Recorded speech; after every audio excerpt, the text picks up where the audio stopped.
V. Hi there. You ready? Yep. Let's do it. Hello and welcome to Talk Heathen! Oh, I can't wait until we can have a live studio audience again. It's like I miss it. It's almost haunting at this point. It's right? like, ooh, the before times. We have their voices. Right? Yeah, it's weird. All right. So it is January 24th, 2021, Season 5, Episode 4. I'm Eric Murphy. I'm Vi La Bianca. How's it going? It's going good. How are you? I'm doing really, really well.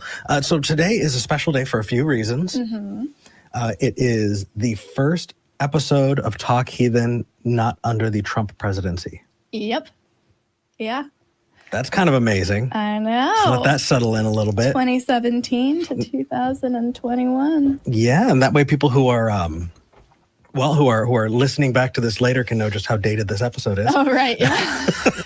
We try to stay evergreen, but we fail regularly, and that's absolutely okay because we like to announce things that we really care about. And one thing that we really care about, Greg, is there any way we can move over to Crew Cam?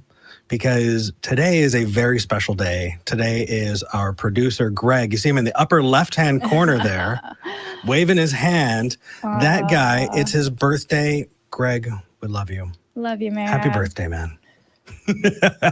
Gotta embarrass him and shout about it. Yes. There we go, yeah. Yes. So as normal, there's going to be a new episode of the Nonprofits at 3. Yes. And if we wrap up by about 2:45 Central, we'll be hopping over to Discord, right? Yeah. Okay. Go talk to people. That'll be fun. But before we dive into calls, actually, you know what? We only have a few calls on the line, but they're really good ones. But we would like to have a couple other people calling, especially if you're a religious caller. If you want to tell us what you believe and why, we want to have that conversation with you. Today could be that day. Call 512-991-9242 or tiny.cc/callth. That link you can click on and call us toll free from anywhere in the world. Yep. And the connection's actually really, really good. So consider that. Talk Heathen is a product of the Atheist community of Austin. It's a 501c3 nonprofit. Your donations go directly to the nonprofit, including those donations to the through the live chat. So take advantage of that. We really, really appreciate it. If you want to become a patron, consider going to patreon.com/talkheathen to me. That's patreon.com/talkheathen to me. We're 2/3 of the way through the episode. We thank our top 5 patrons. Mm-hmm. And top 7 because I have favorites. Well, they can be unseated at any point in time. That is true. Yeah. Are you going to be the one to unseat Balaam's donkey? I thought it was Balaam. Balaam? Yeah. I don't know. Colin, correct me. All right, you ready? Yes, let's do this. Who are we talking to first? Let's talk with Calvin in California. I'm so excited for this call. Me too. Calvin, you're live with Eric and V. What would you like to talk about today? Hey, Eric, it's an absolute privilege to be talking to you. I can't believe I'm going to be the first caller, so I'm very thankful. So thanks for having me. Absolutely. We got V on here, too. What's going on? Yeah. Okay, so I guess, I haven't been a Christian all too long, but a decent amount of time now, a good two some years. And I had some practice in some different spirituality before Christianity. And when I didn't know much about atheism, but once I came across it, there was I had this thing that I still kind of believe today that maybe the level of skepticism that atheists have might be pushing away any work God could do. And, the first thing when I met some atheists, hold on. Show me proof. And I quickly had issue with that because I don't have God in a bottle.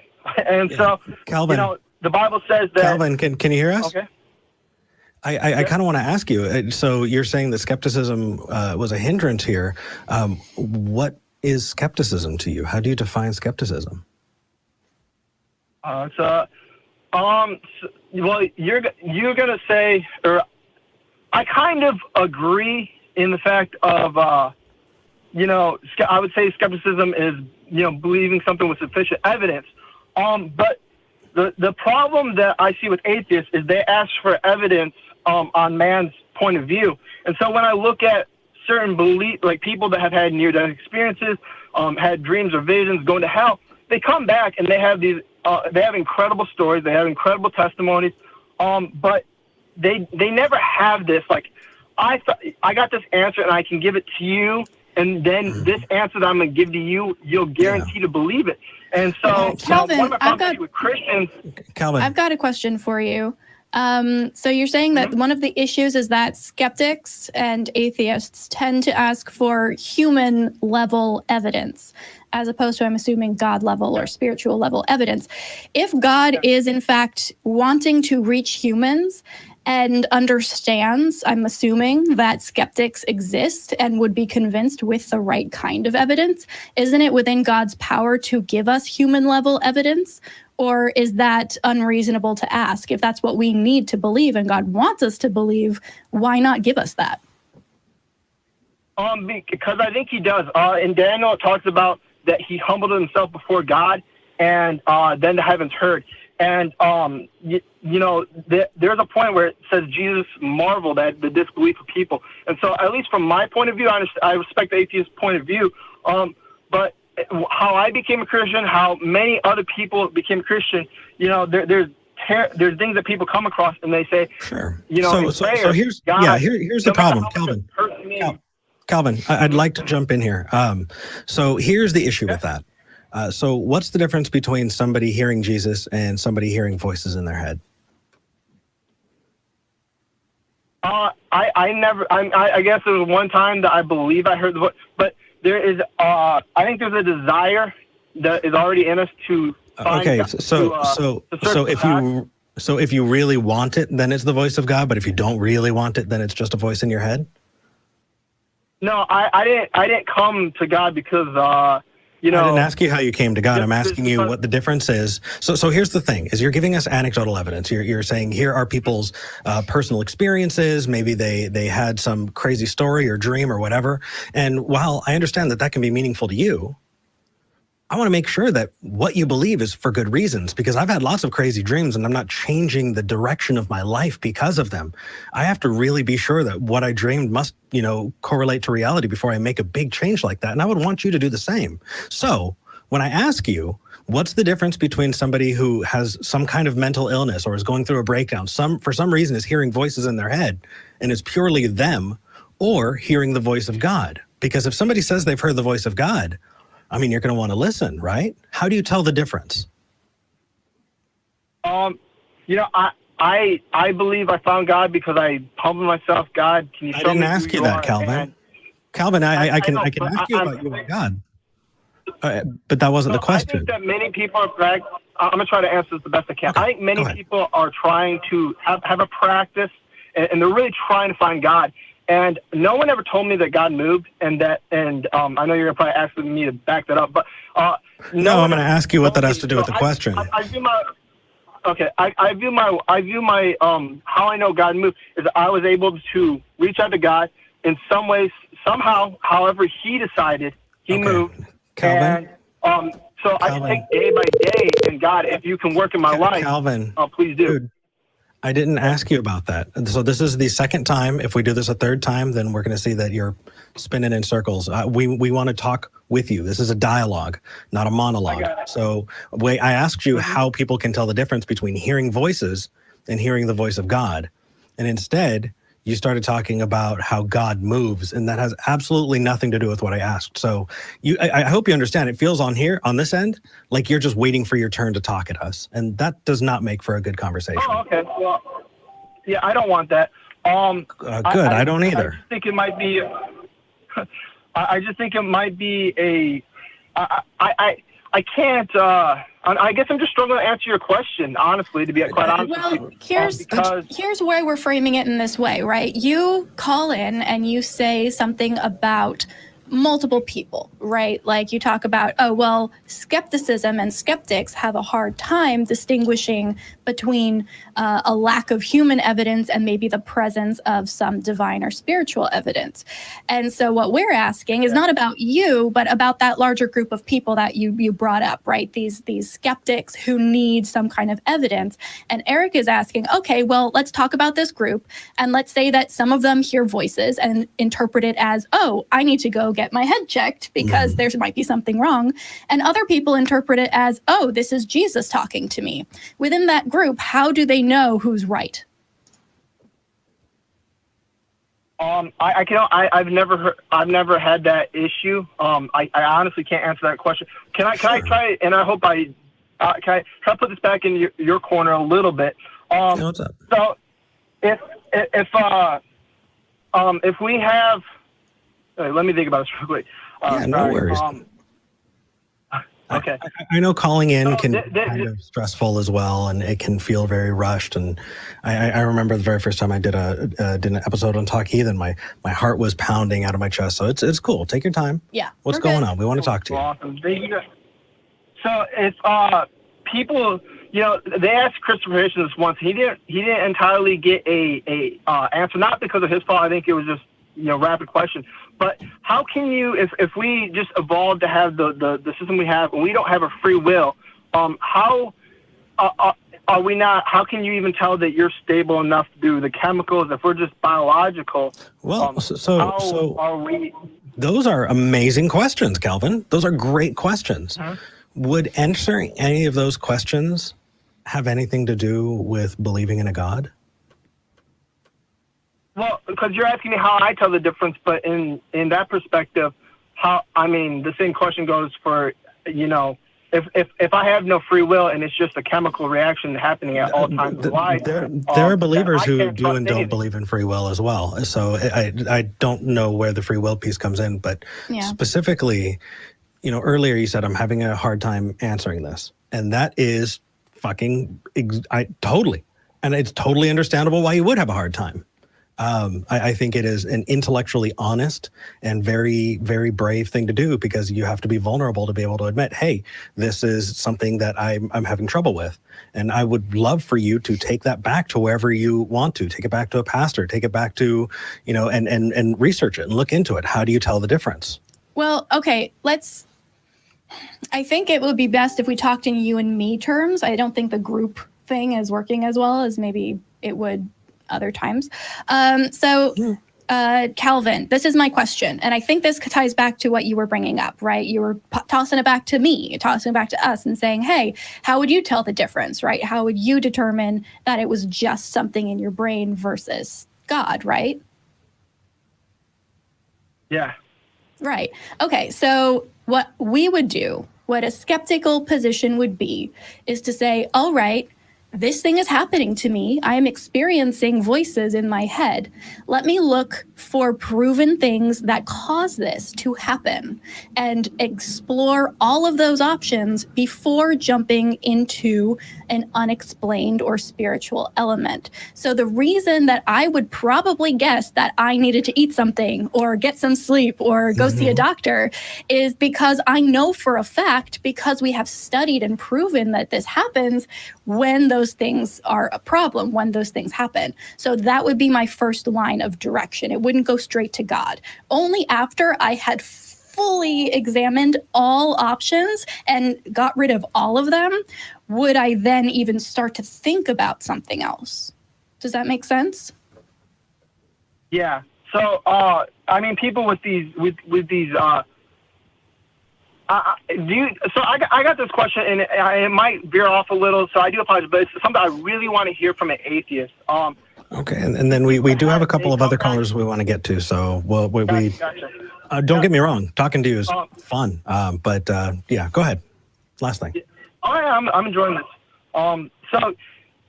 Because of the abundance of testimony, that there's almost nothing that I find that there's not a testimony out there for. Do you guys ever look at people's testimonies and people's experiences and really take into the count? Because I hear questions. It's like, how do you know it's not a different religion? Well, for me, that's very easy. Jesus, was able to not have a stone thrown when he said, anyone accused me of doing wrong. Well, the person in Islam, Muhammad, is pretty dang immoral. And Calvin. the problem is, we're kind of bouncing all over the place. Are we talking about testimony, or are we talking about scripture? Because those are two different things. Definitely. I'd rather at least get the chance to answer the first one, because the second one sounds a little bit more like my dad could beat up your dad. I think you hit the nail on the head, Calvin. You said there is not a thing I could name that there isn't testimony for. And that's why it's not good evidence for anything. Because if everyone had the exact same testimony, the exact same experience, then that would be something to investigate, because that's interesting. But no matter what you say, you can say aliens, you can say fairies, you can say any religion, Elvis, you can say anything, and there will be people who say, yes, I have experienced that. And so the problem with testimony is not that we don't have any, it's that we have too much, and it's too varied to make any one claim. Exactly. And so we need to sort through it the best way that we can. There's this idea, and I absolutely want to dispel it, that we are for some reason trying to push away the idea of a God. We're not. We're just looking at the evidence, and we're trying to understand it the best way that we can. And so far, there hasn't been any good evidence for God, because the kind of evidence that kind of anecdotal evidence, like Vi just said, points to aliens and Elvis and electoral arguments. It's just it doesn't get us anywhere. We have to have more than that.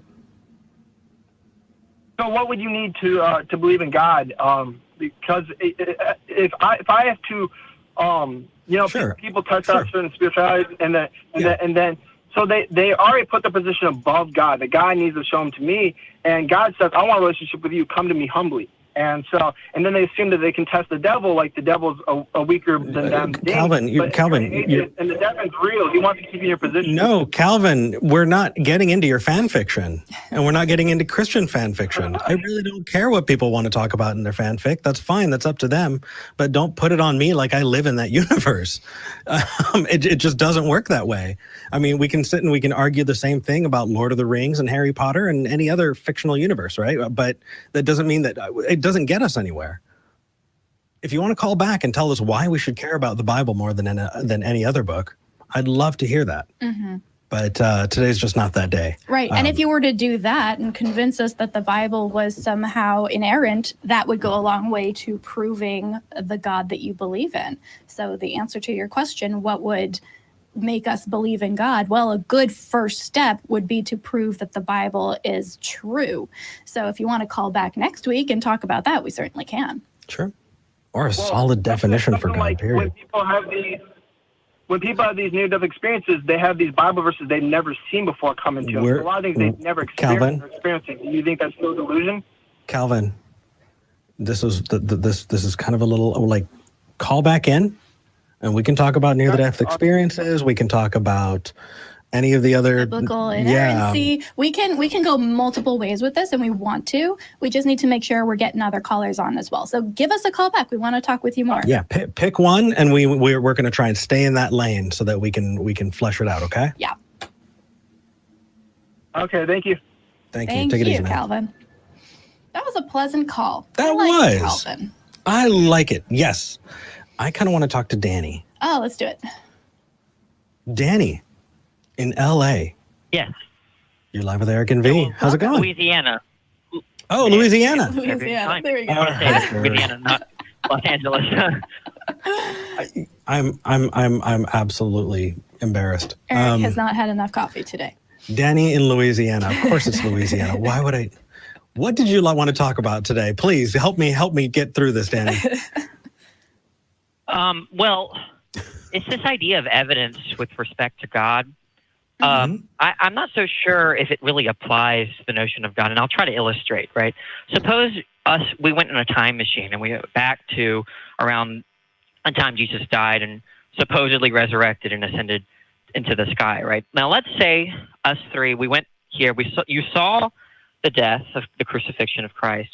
You saw him resurrect. That's to say you saw a dead body, became alive, and then you saw this body ascend very much in the way that the New Testament describes, right? Mm-hmm. Now, we all might be convinced at that point that maybe there's something true about Christianity, but imagine if we had a fourth individual who thought, no, it's possible that there's some natural explanation for everything that I saw. Maybe it's some kind of biological phenomenon that I'm not aware of in terms of certain bodies. Well, I mean, if we're already at time travel levels of sci-fi, that wouldn't be an unreasonable thing to talk about, right? Like, what if... I mean, we can break it down a whole lot more simply. Danny, imagine that you have an old radio, and for some reason it's not working.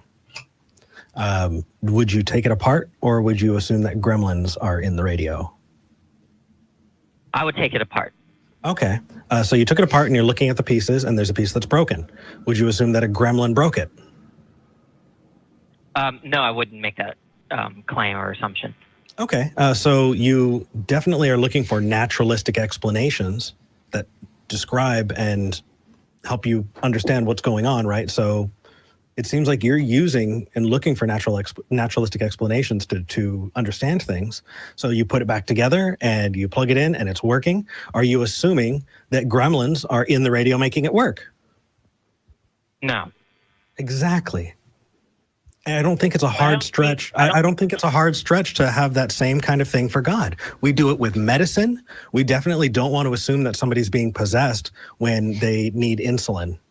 Right? We don't want to assume. Go ahead. Well, the point is that I really don't see that as an equivalence.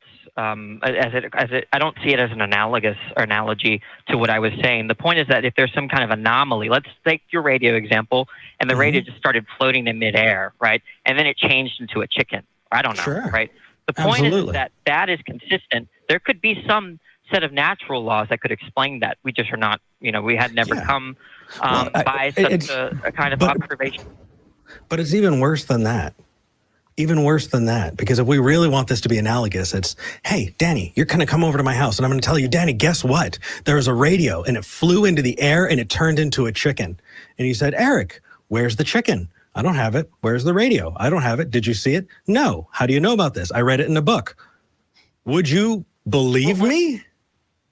Well, I don't think let's just say that we both saw it. Okay. But we didn't. So, and that's where the analogy breaks down. Okay, in the hypothetical, sure. Well, I'm trying to get at a more fundamental issue. We can get into let's get down to the brass tacks here. What is your final thesis here? The point is that if we were to witness something that that most people would qualify as a miracle, there's always going to be the possibility that it could explain naturally, right? Always, no matter what you observe. Take any observation, there will be always some possible naturalistic explanation. So you could grant all of the empirical things in the Bible, and isn't you could just that damning? Well, no, So if there is always going to be a naturalistic possible explanation, why would we not pick the natural explanation? Well, that's just going to be depending on our background knowledge. So like in the radio case, we all have background knowledge about what makes radios work, what makes them break down. But I don't have any background knowledge with respect to radios turning into chickens. So if I saw something like that, there's a puzzle here. Do I think that it's some naturalistic explanation, or do I think it's something? But that's the God of the gaps argument, isn't it? Because at some point we didn't know how radios worked. Did that mean that before we understood, radios were supernatural?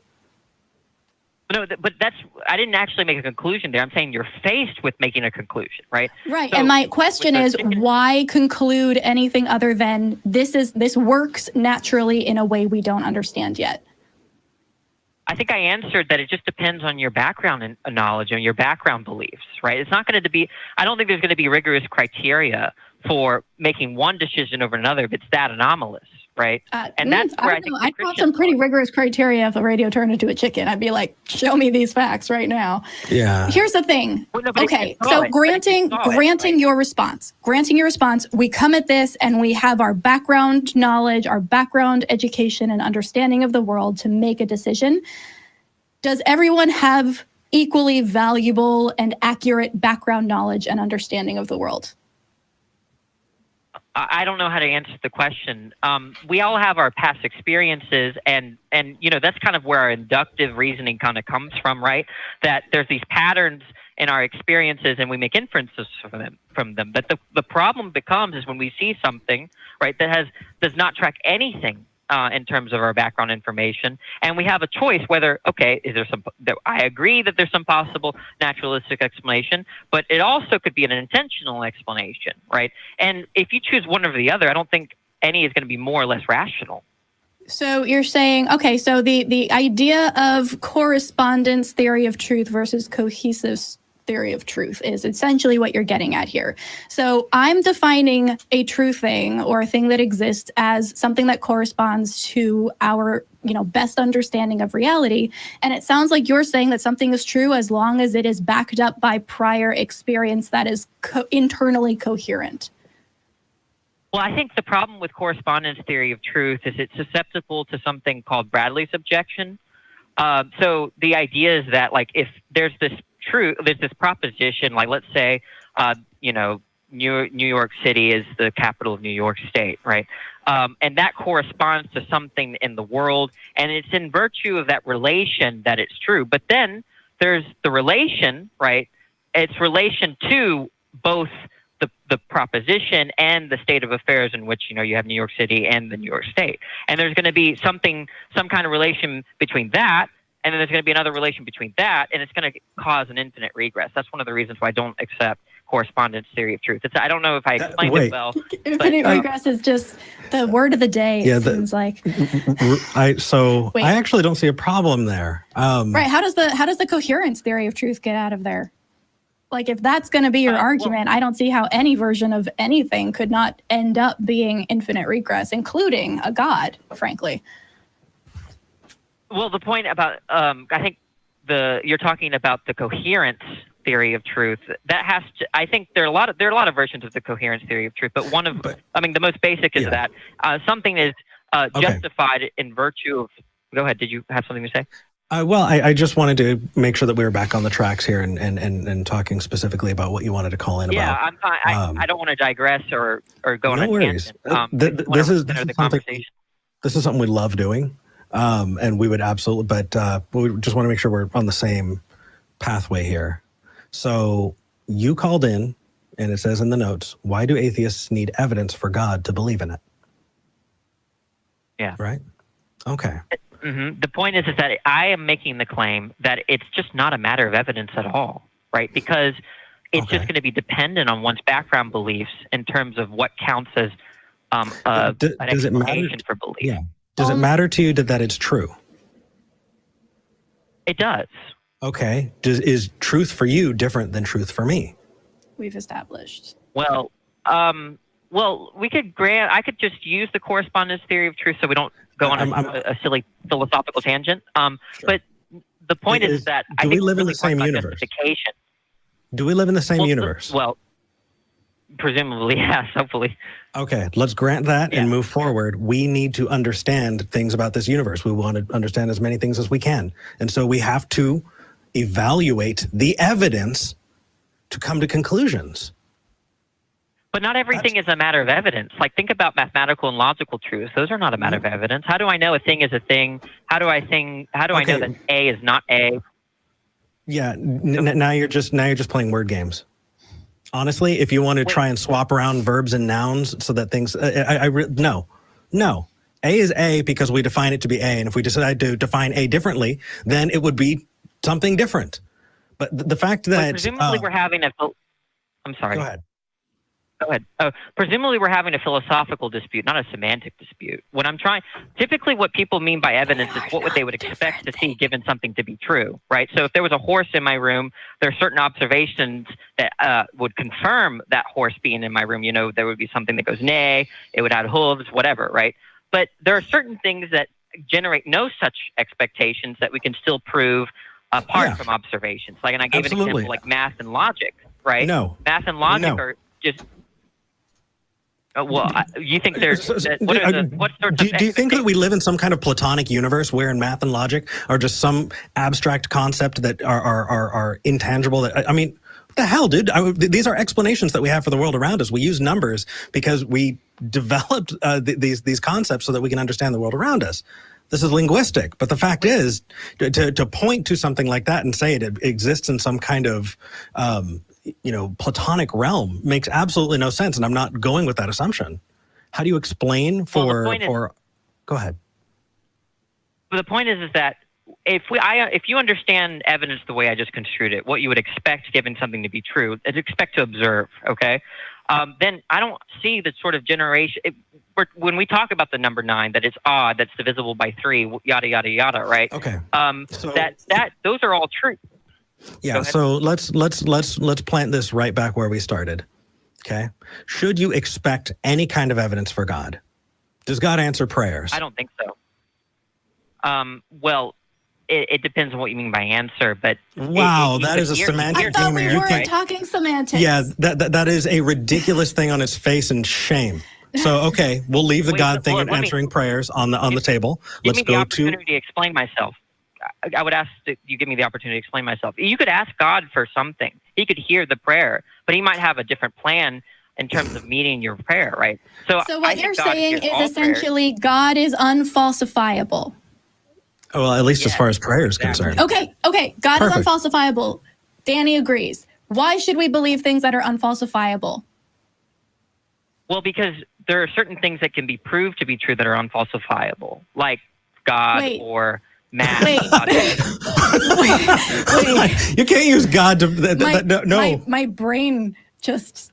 It did a thing. That was weird. No, the definition of unfalsifiable is that you cannot falsify it. Therefore, there is no evidence for or against it that will stand up to scrutiny.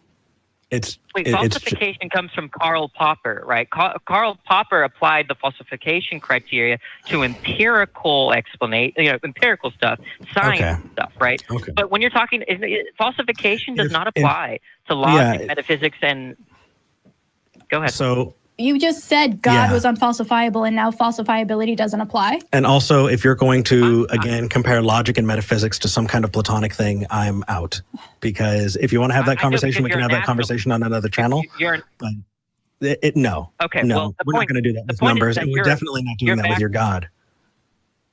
The point is that you're a naturalist. So what I'm saying is going to be gibberish in terms of relating falsification to everything. I don't know. You are. Okay. This is pretty close to gibberish. I don't know if it's because I'm a naturalist or not, but the point is we both agree that God is unfalsifiable.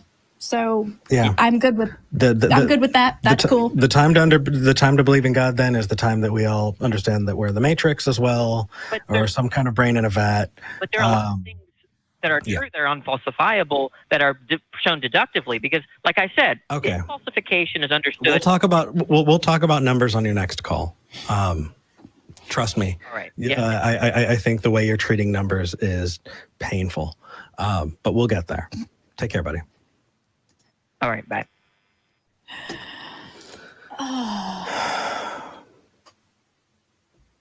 I feel like I just ran around the yard chasing a kid. Yeah. It's like, it's that low, just come back. Where are you going in circles? Define adjective, and then we can talk about numbers. But it's silly. Anyway. Are we ready? Yes. Let's go on to the next caller. Yeah, let's go to Deutschland. Michael, wie geht's? Guten Abend. Hello from Germany. Hello. I'm fine. What did you want to talk about? So, so I'm an atheist.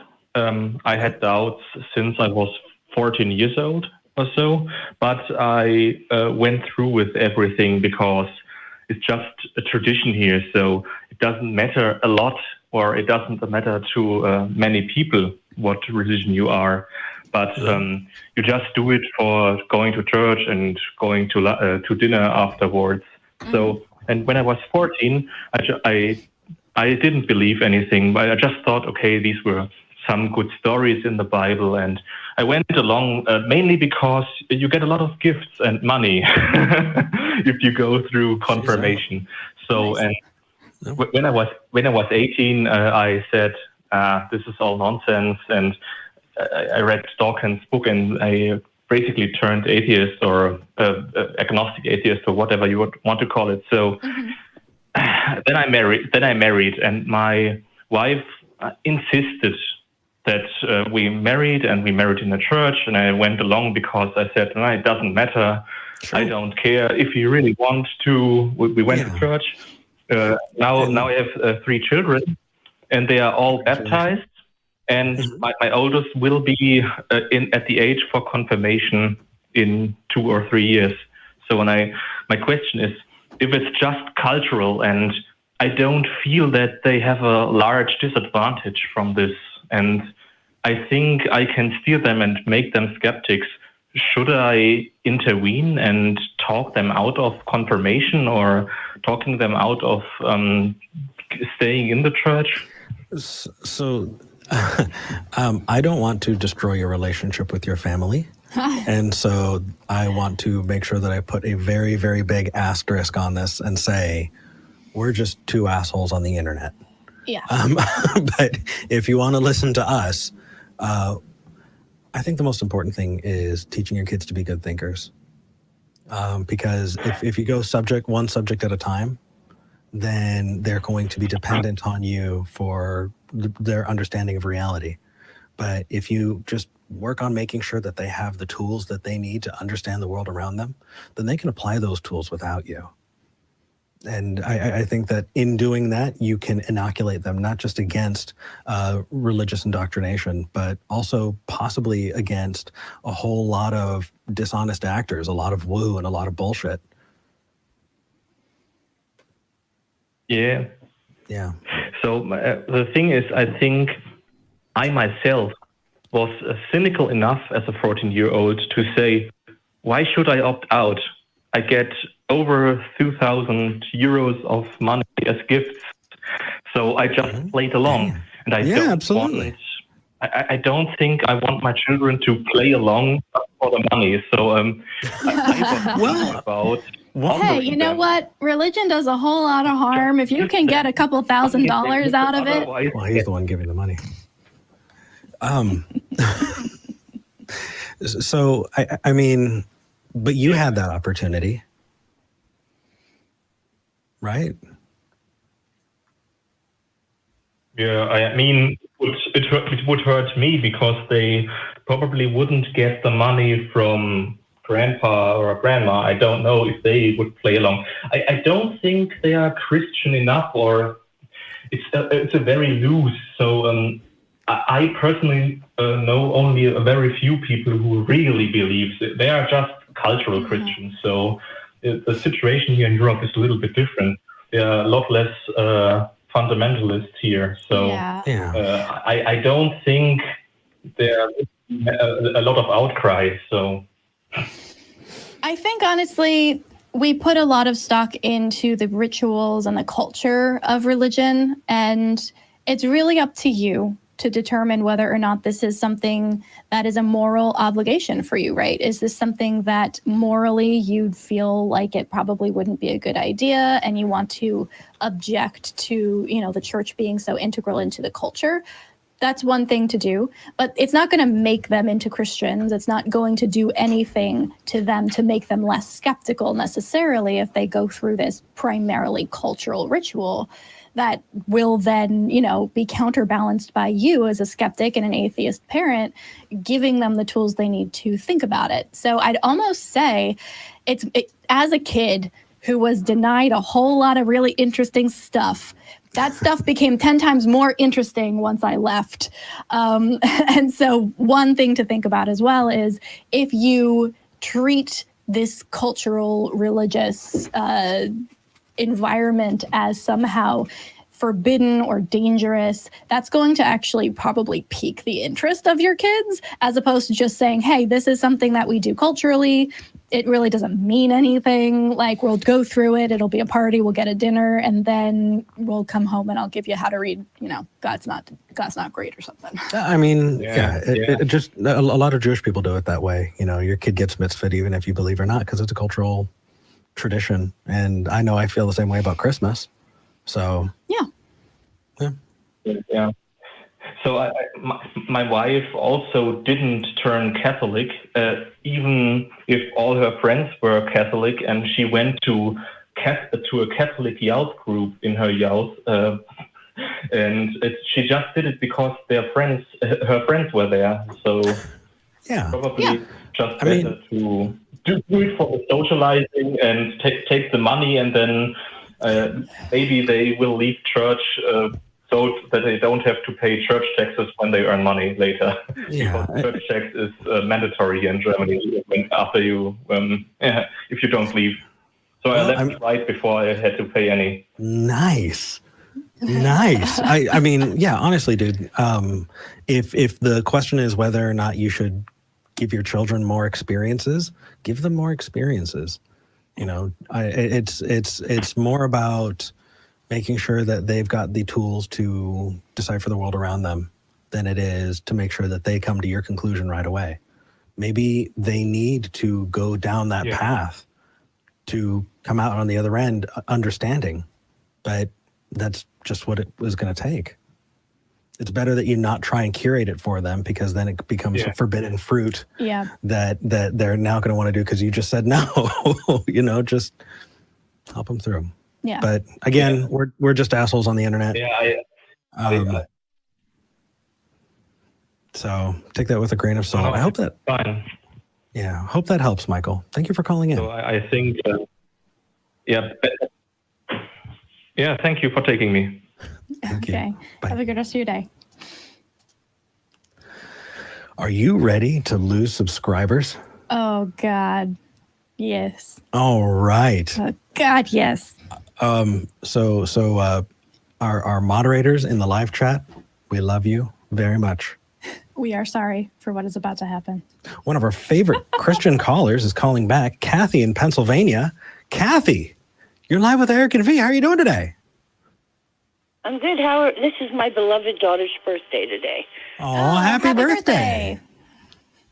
She lives in Austin. Oh, nice. Wait, did you try to set Eric up with her at one point, or is that somebody else? I would love Eric. Yes, I would like to. I remember that.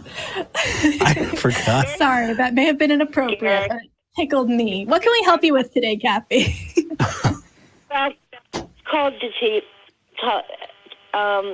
talk about the recent shameful insurrection at the Capitol, and more to the point that the people there who were wearing Camp Auschwitz T-shirts and so on, and other, neo-Nazi symbols and so on and so forth. Now, the point is they claim, I'm not using the no true Scotsman argument once again, that their claim is that they are Christians, and they were called to do this by Donald Trump, former President Donald Trump, and hence, it was a call from God. Yeah. Yeah. What's funny is what I've been doing personally. What I was going to say is I actually, in my personal life, the work that I've been doing has been with my roommate, Holy Kool-Aid. Yeah, I'm going to let Eric take this one. Eric has been diving deep into this. I have been so deep into this for months that I watched this play out across Christian YouTube channels and Christian news networks. The Victory Channel, Kenneth Copeland Ministries, people who consider themselves prophets, like Hank Kunneman and oh my goodness, Kat Kerr and the It's Supernatural guy, and just tons and tons and tons of these people who make their money, live their lives as pastors, ministers, call themselves prophets, some of them, who all espouse that they are Christians. And it's not just Christians, though, because I think it's a very select subgroup of them. I think we're talking specifically about Christian nationalists. And I am happy to tell you, if you haven't looked it up, if you go for Christians Against ChristianNationalism.com, I think is a good website. Mm-hmm. Hell, even Christianity Today did a whole article on Christian nationalism. Yeah. There's so much behind that. And really the idea is that you that God is supposed to, you're supposed to make a theocracy, essentially. You're supposed to yes. mandate your religion upon other people. As a theocracy, though, I don't mean to interrupt, Eric. I apologize. Oh, go ahead. Who is? There's so many denominations. I mean, and I happen to have been raised as an Episcopalian, but I mean, there's Catholics. So there's Catholics, there's Methodists, there's Presbyterians, and so on and so forth. So who would be in charge of this theocracy? Well, so that's funny. I mean, Sid Roth, Andrew Moore in the live chat. Thank you, Sid Roth. I mean, as far as the capital is concerned, they would say Trump would be it. That would be the person put in charge. Yeah. But ultimately, somebody who's not religious, but Joe Biden, who, I mean, I can talk politics. I guess maybe you guys can't, but who happens to be we cannot endorse political candidates running for office, Right. and we're not doing that. Well, the shameful, traitorous, bigoted, horrendous acts at the Capitol, which, by the way, I'll say it again, were bigoted, shameful, horrendous, treasonous stuff. Seditious is largely motivated by Christian nationalism. You can see it all over the place. It's on all kinds of things. And really, I think that we shouldn't be just looking for a church that is leading this. No, we need to hit this at the idea. And the idea that you need to mandate your religion, and that religion needs to be the government, is Sharia. Right? Sharia law is the exact same freaking thing. I agree with you. It is basically Sharia. Yes, it is. And also, the idea, I see this as going back to the era of, I wasn't born yet, I wasn't born in the 50s, McCarthyism, in a sense that they are accusing people who are Democrats, or, I'm tired of this term right and left, as it's used to, demonize people, of being secret, socialism, communism. I've spoken to people up here, and I don't think they really know what they're talking about. I've spoken to people who have lived in communist countries and have actually defected to America. Yeah. So, Kathy, my thinking here is, I'm going to use another analogy because sometimes that's the best way to get a point across. I am white. In case you couldn't tell from looking at the screen that is basically being blown out by how fucking pale I am. I'm a white person. The people who stormed the Capitol are white nationalists, right? A lot of them are. They're racist, they're bigots, and they are endorsing many, white ethno-state Nazi propaganda. I can't say, well, they're not white, right? I can't say, well, I am so unlike them that we don't share anything. I need to take advantage of the fact that we share this thing to stand up and say, hey, we need to be better than that as white people, and I, as a white person, am denouncing that form of whiteness, right? And so I think there's a very similar comparison here with being Christian, right? It's not that all Christians are like that, but if you say, oh, they're not even Christian, so I don't even need to deal with it, then you're robbing a larger community of your very valuable voice, because it holds weight when one Christian says to another, you're doing this wrong, you're harming people, here's why. Right? And so I think I understand the desire to completely just separate yourself from it and say, this isn't me, this is so unlike me, I don't want anything to do with this. But that absolves you of some responsibility that could really help people. Yeah, I just want to clarify that. I was never a Trump supporter, by the way. I would never, I always found him I just want to clearly clarify that while a lot of white nationalists were there, and while many, many white nationalists took part, wasn't entirely. They weren't all white. Right. Just like they probably weren't all Christian, but there's a lot of that. The Christian nationalism is a pretty strong through line. I mean, Ali Alexander, the person who organized that entire thing, is Black. And definitely a lot of the right-wing kind of news on sites made sure that they stuck a camera in front of every single person who was not white on the way. While that is absolutely true, though, we do need to stand against, and we do need to stand unified against, that blatant racism. Absolutely. I think your larger point is it still holds. It absolutely holds. Christians should be holding those people accountable, because that nationalism is an infection that we can't, on our end, we can't stamp it out. But you can. Yeah. Let's make these conversations a whole lot less Nazi-y. And always a good thing. Yeah. Yeah, it's hard for you can't really these people who are Trump lovers and stuff. They don't want to hear your point of view. They're not interested. Like a cult. There are a good number who are working their way out. And I saw in the live chat someone said earlier, you cannot be a Republican and an atheist, and that is absolutely not true. Yeah, no. While we know many. And the thing is, you don't need to be a Democrat to make sure to join us, and you don't even have to be an atheist to join us in stamping out Christian nationalism and that kind of nationalistic fervor that leads to fascism. We can work together on that, because that can be a shared goal that we have. We don't want to live in that world. No, and I don't think that. I think that. I believe in God. I don't know that I would accept the Bible as being, the inerrant word of God. So I don't know where. I don't think that God is.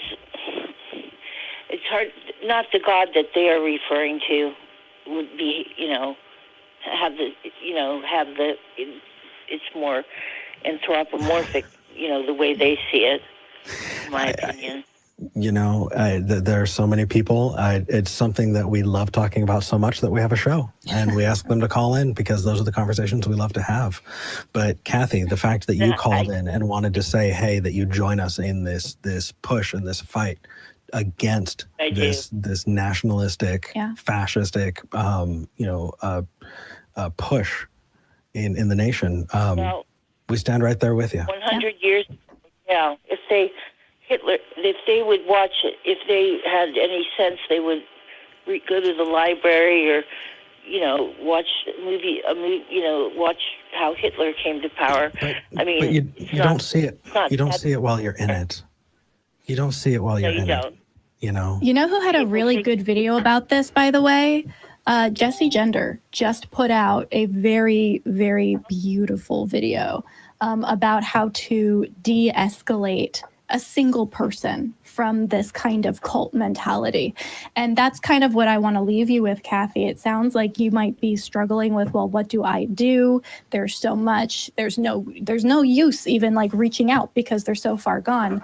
And we certainly would not pit you against all of QAnon, right? That's impossible. But if there is one person who can trust you because you also believe in the Bible, there's one person. Here's the thing. I can tell my mom, who is a Trump supporter, that she is wrong. But because I'm an atheist and because I disagree with her on other things, she won't listen to me.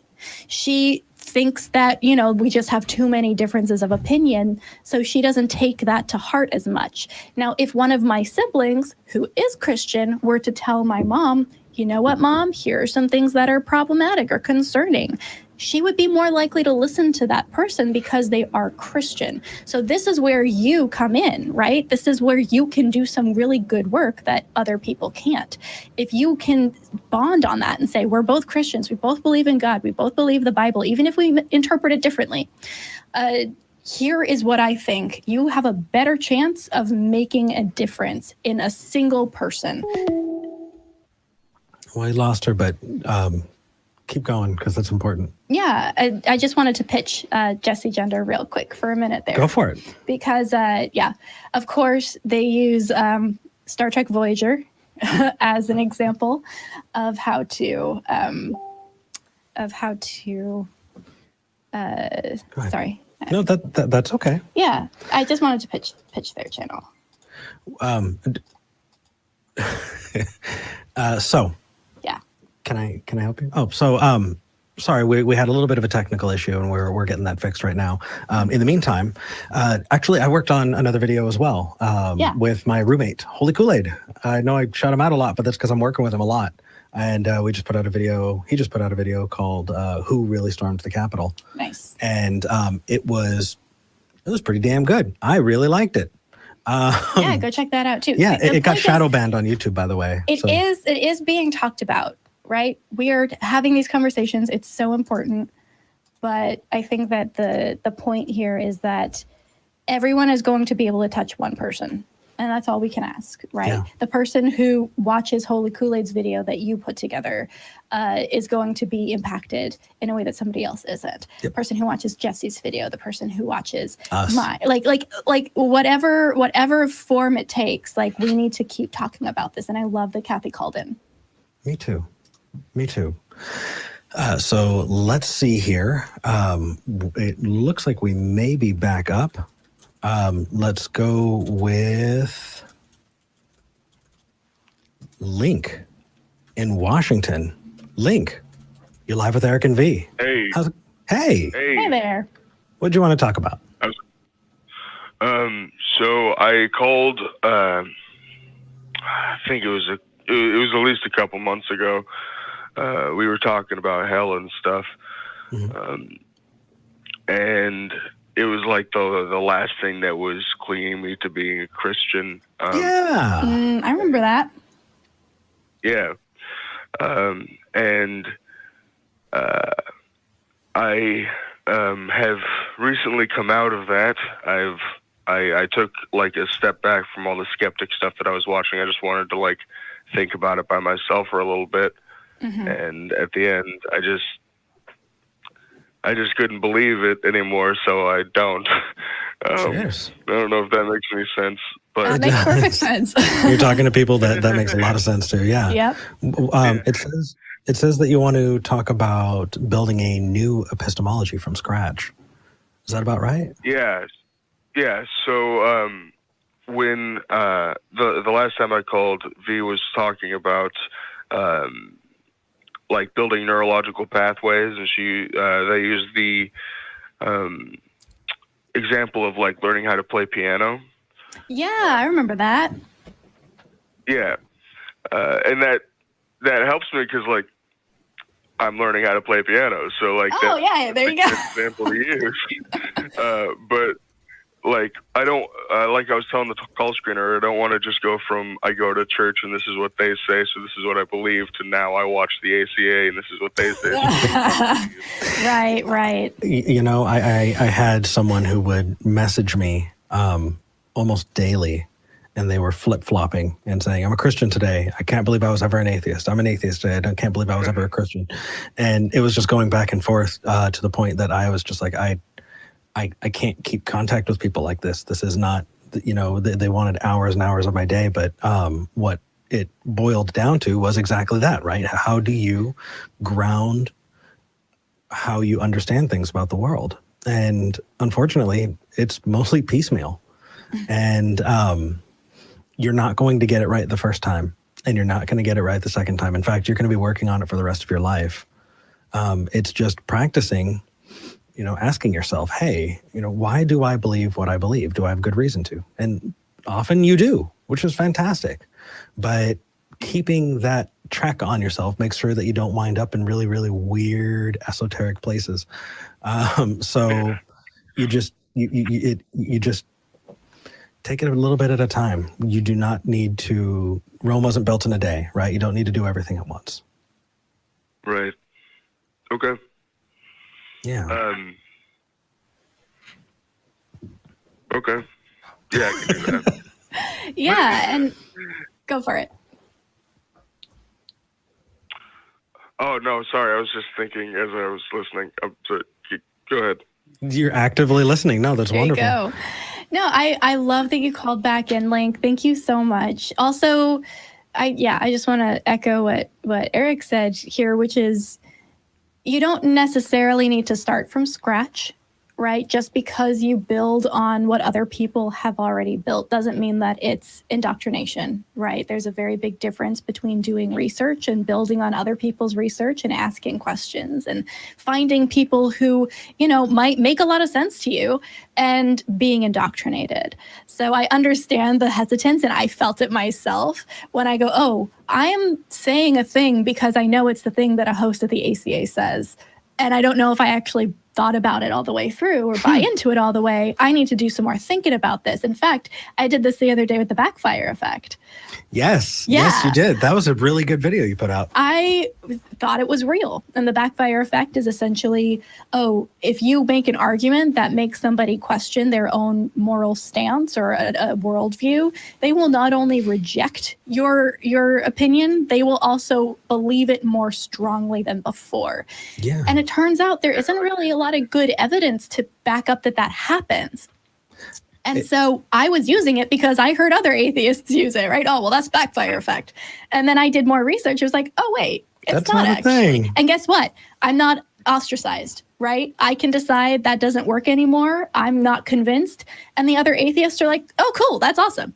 And that's how you know the difference between a community that is working together and building an epistemology and a religion or a cult where you can't make those decisions for yourself without having social, pushback. In fact, being wrong and being shamed are things that are like, spots on your record when it comes to that religious outlook. But over here, I mean, dude, when we mess up and we cop to it, people say, hey, that's a super honest, genuine thing to do. Good on you. You have this community now, and we're totally okay with understanding and going, hey, you know what? I was wrong. Let's move forward. And that's what we do, man. And if you want to learn a little bit more, check out Vi's channel. It's called the show is called How to Skeptic. And it's really damn good. It can help, especially with those epistemic justifications. So. Skeptic. Okay. Yeah. Okay. Awesome. Oh. All righty. Hey, thank you for calling in, man. Thanks it's good hearing so much, from you. Link. Yeah, you too. Take care. Okay. All right. Is it time to thank the patrons? I think so. All right. I am refreshing the page now. Once again, Talk Heathen is a product of the Atheist community of Austin. It's a 501c3 nonprofit. Vi and I do not get paid for this. All of our amazing volunteers. Could we see the volunteers? Do we have the crew cam up at all? Yeah. Our amazing crew, none of whom, Greg actually is now getting paid. Our producer in the upper also, left-hand corner. Gets paid yeah, in scritches. If you look in the upper left, Greg, our producer, today's his birthday. Greg, we love you. We're going to bring it up again. Happy birthday, Greg! If you're in the live chat, please type "Happy Birthday, Greg." And all the rest of our crew. This is a volunteer effort, and if you like what we're doing, awesome. You agree with the mission. Help support us if you can. Patreon.com/talkheathen to me. And if you're one of our top 5 patrons, we'll thank you at this part of the show. Our top 5 patrons today are Eric Tweet, Desert Heathen, Bethany P, Jay Friedman, and Ward Knipling. Honorary mentions going to Balaam's Donkey and Dingleberry Jackson. And the crew has weighed in. Apparently, I am saying it correctly. So I saw that. I will try and remember that. But it's not just them. It really is a lot of small donations that keep us going. If we have 200 people who are like, hey, cool, we'll give $1 a month or $1, an episode or whatever. Yeah. And they can't. That's okay. It's $1, so it gives us stability. So if you like what you do, you want to support us, consider doing that. If you don't want to, totally cool. Share us out though, please. Smash that like button. Subscribe. We're trying to get up to 100,000 subscribers. 10 something, 10 tens. We've got 1,700 people watching right now and 297 upvotes. Let's smash that like button. We're almost at 80,000 subscribers. Help us get there. We'd really appreciate it. We want to get that silver. I want to put the silver play button up before we have to take it to the ACA and then it lives at the ACA. I want it to live here at my place for just like a little bit. Can we please make that happen?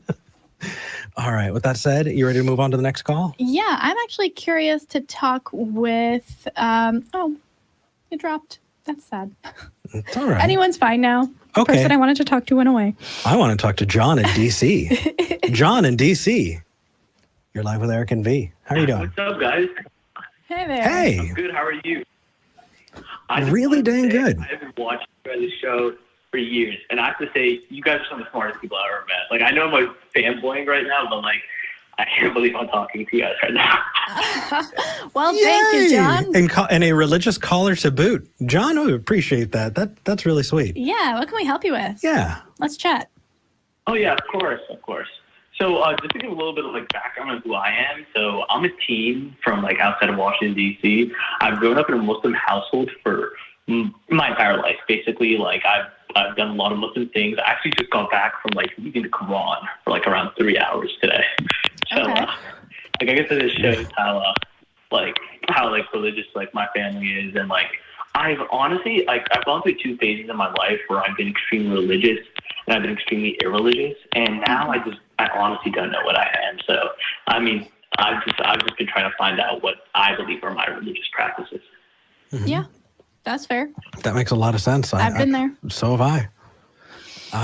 Is there anything in particular we can help you with or chat about today that'll maybe push you in one way or another? Yeah. Oh yeah, of course. So I've been definitely reading a lot and like about like economics and like psychology and everything, and I've honestly started to wonder like how religion has played a role in our society, and like how religion like has impacted people's brains to believe in such a way that like they accept one thing when the answer is right in front of them. I just don't understand it. And Hey, John? I mean, the psychology of the religion brain is just so interesting to me. Definitely. John, do you have us on speakerphone? Yes, I do have you on speakerphone. Could you take us off speakerphone? There's a really bad echo. Oh, I'm so sorry. That's Is okay. it better? Way better. Oh, that's nice. Okay. Thank you. Oh, listen to that beautiful voice. Okay. So, John, I think you're onto something really important here. Thinking about how religion has impacted society and all of the different branches of study is one of the most interesting things that I can think to study. Like, I will dive into that, head first. I would also encourage you to flip that, right? And see how society has influenced religion as well. Because we tend to study this from a place of religion is this thing that is a kind of a monolith, kind of this thing that is outside of other forces, and it impacts its will onto other societies, other cultures, other organizations. And that's true, but it goes the other way too. And for me, that was kind of that final nail in the coffin of realizing that at least the version of Christianity that I believed in was not accurate, because I saw exactly through history how individuals and how societies and how different areas of study changed the theology over time to get us to a place that we think of today as being somehow ancient or historical or, unchangeable. So I love where you're going with this. And as you're continuing to grow in this area, just make sure you're flipping that around as well and looking at, okay, so religion impacts psychology. Absolutely. We could talk about that all day. Yeah. Psychology also impacts religion, right? And so make sure you're doing that full circle, and you've got enough study material to last you a long time. You do. And take your time with it too. It is a really fun journey. I know for a while, once I kind of hit that point, I became an atheist. I just didn't give a crap about religion for a while. I just left it alone. Mm-hmm. And instead I devoted myself entirely to becoming insufferably smug. Still getting out of that. Yeah, still working on that. Yeah. But go on that journey, man. And give us a call and let us know how you're doing along the way. Of course. You guys are definitely some of like the most like knowledgeable people about religion that I know. So I just had a few questions, if I may ask you, because Yeah, go for it. Absolutely, What's we up? can try our best. ask them. Yeah. High bar has been So, set. We need to make sure we ace this. All right. Yeah. So just one question, a few questions I had, to be honest with you, was just like, when you think about like the Dark Ages, right, and you see how like Christianity was able to stunt the growth of technology for so many centuries, how was that allowed to happen when there was so much advancements going on during the Classical Age, when in the era of like the Dark Ages, like it just stopped? Like, I don't understand how religion could just stop it that quickly. Something like, what was wrong with people back then? I hate to sound like that, but that's my question. That's a good question. And I think it makes a lot more sense when you realize that while religion played a huge aspect in it, especially because, you had the people who were in charge, either said that they were, appointed by God or were heads of the church. And so while that had a huge piece to play, it wasn't the only contributor to the Dark Ages. And because of that, once you contextualize it, you can kind of see how those things fit together. One thing that really stunted a lot of it is illiteracy. In fact, illiteracy to the point of people were considered outlaws if they taught people how to read the Bible or translated it into English. And so what it did was create this false kind of binary between the priests and the people in charge who could read and speak in Latin, which is the only way that the Bible was written at that point. And so they could say, oh, well, blah, blah, blah, blah, and that means that you should give me all your money or whatever. And so there was actually a very big revolution where people started translating the Bible into English and allowing, in a very small way, the average person into that place of power where they could interpret what they thought was the word of God. And of course, that made it difficult because then we got all the denominations we have now and everybody thinks that they know best. But at the same time, the illiteracy and that hard and fast and legislated delineation between the people who were educated and the people who were not allowed to be impacted that a lot. Got one more? Got one more before we move on to the next caller? Yeah. Oh, yeah, of course. I just have one more question. So, like, basically based on, like, psychology and stuff, I've seen so many religious people that have, like, the signs in front of them that, like, their God doesn't exist, yet they still still make that conscious decision to just believe in them, even though they know, like, this God isn't answering your prayers. Now, why do people just, like, why do they succumb themselves to a delusion when they know it is? I can definitely help with that. Yeah. First off, I do want to say, Vi and I are not historians. we're not psychologists. Hedging all of the bets. Yeah, I want to make sure that people have the bar nice and low because we're lay people doing our best. We've been just doing the same kind of research that you're embarking on now. So this is just what we've gleaned from doing what you're doing. Yeah. So here's the exercise that I have for you after this call. And I'm sure you've done it before, but it is good to remember. And that is, I want you to take a white piece of paper and a pencil or a pen and draw a dot on it.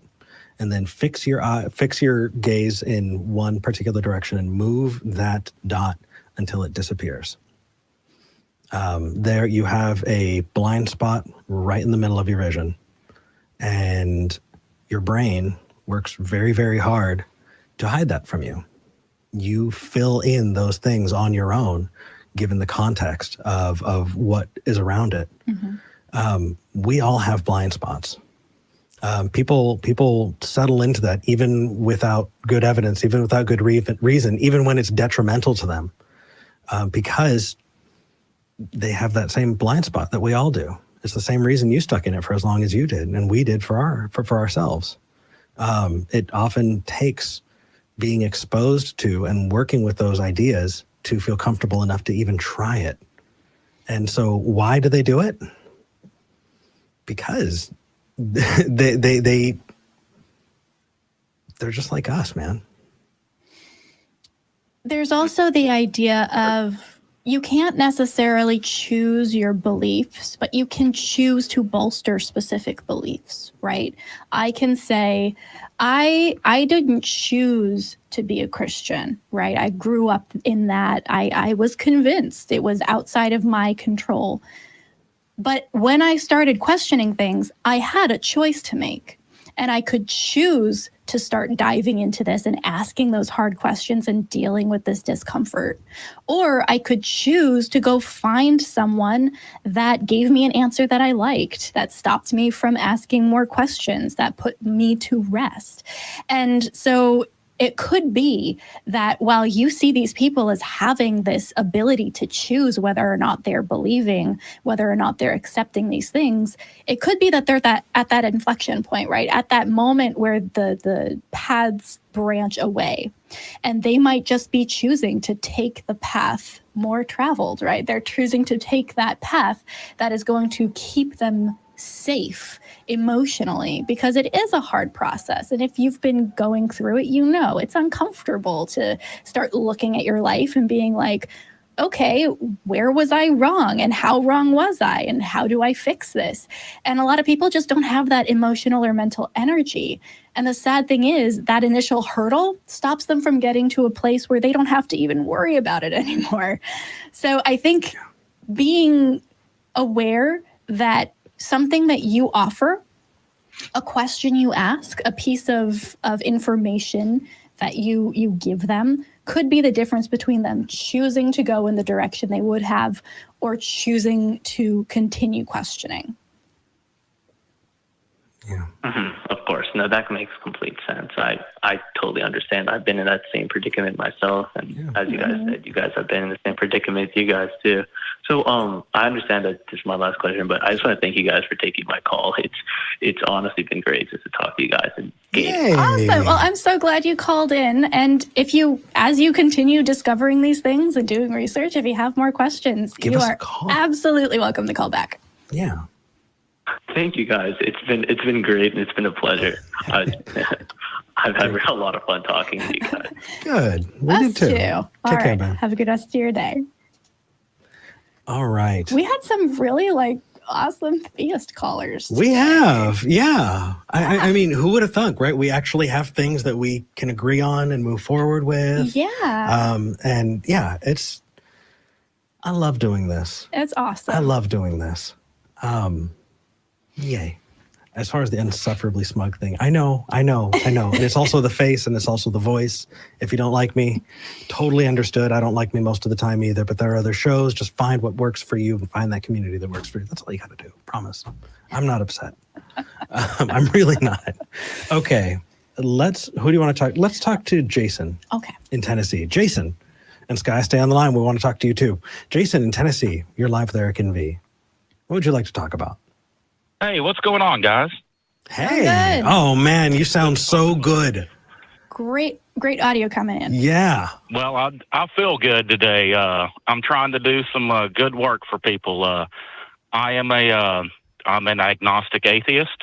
Okay. But more importantly, I am a secular humanist. Nice. And I'm worried about a buddy of mine who seems to have an addiction issue. And the reason I bring that up is because he thinks he sees Satan. He's running to God and the Bible and everything. And I feel like that's kind of a good topic for you guys to, kind of show your audience that there are people out there that run to that stuff. Yeah. And I don't know how to deal with it. And I really don't know how to deal with it with myself because I do care and I don't know how to fix it. So first off, you can't fix it. I think there are good people to talk to about that. Yeah. Well, thank you. You were going to say something really important. Yeah, you can't fix it. Don't expect that you're going to fix it. You can try and help, but don't take ownership for something like that because that's not fair to you. I think the best long-term solution. The best long-term solution is find a therapist you can talk to about it because you can actually go into the details of your life and your relationship with that person and can work on a plan with goals that are achievable, things that you can do that also make you safe, But as a general rule, you know, I think it's awesome that you're being there for your friend. The fact that you care at all speaks volumes about you. And it makes me very, very proud to call myself a secular humanist when I see the kind of company that I'm in. That includes you. So, me too. Like I'm proud to have that care without a religion telling me to do so. Yeah. And you're such a good example of that, right? You have no religious reason to be kind to your friend. In fact, the religion is what is causing your friend harm, and you are being there for them, and that's important.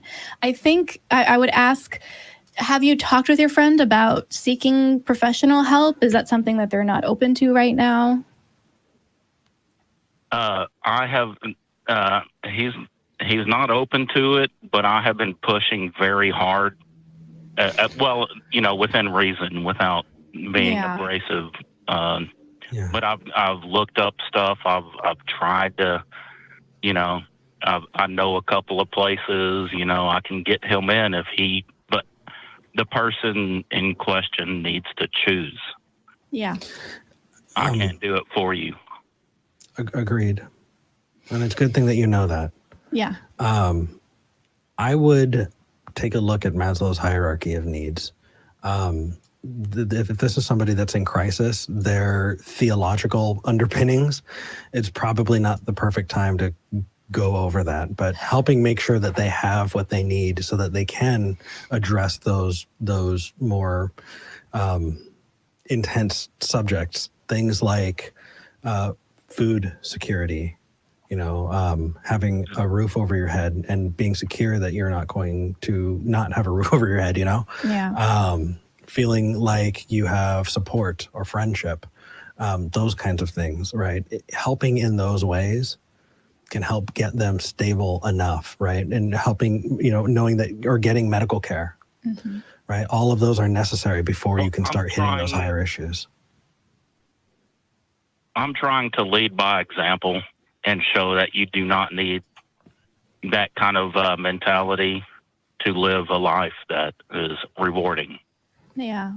I think just you being there as somebody on the outside, able to speak from a place of standing in reality, is going to be very important, and probably already has been. It's the same, like in every horror movie or every thriller, there's like that one character that's safe, and the minute they show up on screen, you're like, oh, good. Oh, we're safe. It's that person. That can be who you are to your friend. And there's a lot of internal trauma and a lot of just indoctrination that makes your friends' instinct be to see these things, right? There are people who are like, oh, it's very similar to near-death experiences, right? Oh, well, I saw Jesus. I'm a Christian. I was about to die. I saw Jesus. Therefore, Jesus is real. Well, no, that is your story that you have in your head. And for lack of anything better to explain what's happening, your brain pulls that and says, oh, this must be what's happening because I don't understand dying. And in a similar way, I'd imagine that your friend is not in this position because he sees Satan. Rather, he sees Satan because he's in this position, and his brain is trying to make sense of that. And this is the story he's been telling himself. So even just opening up that story a little bit, not even in connection with whatever he's seeing or whatever he's struggling with, just saying, hey, here's another script for you to maybe try out. Yeah. Just being that second option, I think, is very important. But again, we are strangers on the internet. Yeah, and don't ever rule out clinical diagnosis. And I've seen Satan myself, but I know that was just stuff that was going on in my head, Yeah. But I've come to a further point than that, to where I just care about the people around me more than I do of those crazy little thoughts we have every once in a while. Every so often. Hey, thank you for calling in, man. It's been nice talking to you. Yeah, absolutely. Thank you. It's been a pleasure. Take care. All right, Skye in Colorado. Skye, welcome back. Hey. Hi, guys. How are you doing today? Doing good. Yeah. We're excited to talk to you. How can we help? so I just wanted to give a quick update and ask for some advice. So last time we talked, I was like a struggling theist, and since then I've deconverted. You know, I'm just calling myself an atheist. I'm out or whatever. Congratulations. Yeah, V, you asked me a question last time because I was struggling coming out to my family because I was afraid my mom would like cut off contact with my siblings and stuff. I remember that. You asked me if it would be a better trade-off. Yeah, you asked me if it would be a better trade-off. So I was still deciding that, and my mom came to me, and she asked me to step in and help my younger sister with some questions that she had, because she knew that I had been researching this stuff and was like, well, she's not going to listen to me. She might listen to you, kind of thing. So I was like, okay, well, this is a perfect time for me. And I'm like, well, so I don't really believe anymore because of those questions. So we sat and we had a long conversation about it. And it basically turned into like an intervention with her and my dad, where they sat me down and they're like, if you don't stop with this nonsense, basically, we're going to have to cut off contact with you. It's for your own good. You know, you can always come back, but until you need to fix yourself, basically. Fuck that. I'm so sorry. Yeah. Skye, that is horrible. I am heartbroken. People talk about, well, what's the fucking harm? This is the harm. Yeah, absolutely. Are you safe? 2 weeks ago, and yes, I'm fine with it. I mean, I'm not fine with it, obviously, but like I'm okay. Okay. Good. So it's been a few weeks. I haven't been able to talk to any of my siblings. I don't know what my mom or my dad told them went on, but I do know that eventually they will be pester enough that I will be able to talk to them. A couple of them are really young, like 10 and 12. I don't know how I want to approach this with them. Yeah. Because this wasn't my choice. And yet they still live under my parents' roof. They still have to listen to all the stuff. I'm not going to go into deep theological questions or be like creationism isn't real. They're too young for that. Yeah. So I was just wondering, as two older siblings. Yeah. So, geez, in my experience, I couldn't. And it took time, and it took the limited exposure I did have, and what I prioritized for myself was my relationship with them, period. And over time, the communication grew, and we were able to establish relationships and communicate like that. But it took time. Here's the thing. I also came out as an atheist. All of my siblings are still religious. And there was never a hard and fast, you can't talk to them anymore. But I picked up on a difference, right? They all talked about me. They made assumptions about what it meant that I was an atheist. And then it was up to me to kind of either, fix that, or, do I go in and tell them how they're wrong, or do I wait for them to come to me? And honestly, and this is just my experience, so I certainly don't want to put this on anybody else as the only thing to do. I made myself available should they want to talk to me. And you know what happened? The siblings who had questions that they knew nobody else would answer and everybody else would judge them for came to me. And then I was able to give them advice that they would not have gotten elsewhere. Not necessarily about God, but about sex or about, relationships or, all of these things. I was the one getting the questions. Nobody else in the religious family was getting these questions or giving good answers. And so very slowly, I was able to build up this reputation as the safe one, the one where they could go with questions where they wouldn't be judged, where they wouldn't be told, oh, that's wrong or that's bad. Unless, of course, they were actually doing something that was harmful. But yeah, I think if you know that you are going to get to talk to your siblings again because they're just going to demand it, you don't need to worry about saving them right now. What you need to worry about is protecting yourself, first of all, but also just being there, being, like we told the caller before this, being that second option, being that safe space that was outside of the indoctrination and can just, you know, for lack of a better term, Skye, you've probably heard this before, speak truth into it, right? And yeah. So that would be my suggestion. But again, this is just from my experience. Absolutely. That's exactly what I wanted to call in and hear about. You know, have you checked out our Discord or Facebook or any of the other ACA groups? I have tried to go onto Discord. It's kind of, I don't understand it. So. Me neither. So there's a mobile app and there's a program on the computer, and you can also go through your web browser.